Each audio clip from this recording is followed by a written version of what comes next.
After a week break, we have arrived at the popular Suzuka International Racing Course in the Mai Prefecture for the running of the Japanese Grand Prix, the final Far East Asian race of the season.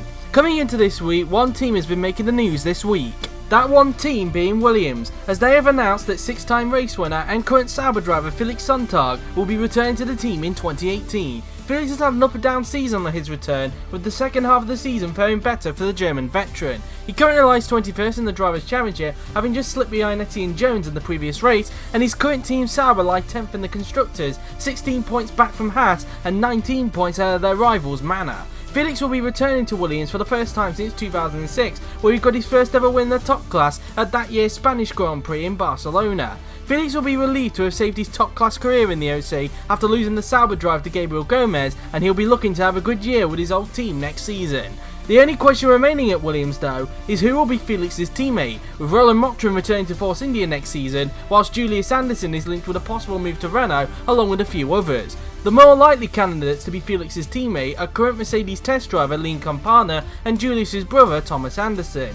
Both of them are currently competing in GP2, and with one more seat left to fill at the Oxfordshire-based team, both Lean and Thomas will have to duke it out to be Felix's teammate in 2018. It'll be very interesting to see how these next few weeks unfold. And finally, in other news, these past 2 weekends have seen 3 new champions crowned throughout GP4OC. These were courtesy of Dudu Kirby, who became the first ever BDCC champion in GP4OC, in a race which saw 7 drivers get penalised, Michael Clark, who made Virgin Racing the first team to crown 2 champions in Formula E, after Leon Cerner took the first half of the team in Formula E's inaugural season, and future Sauber driver Gabriel Gomez, who became the first DTM champion to win the title before the finale, after Kiyoshima De Rosa crashed out at the early stages at Spa.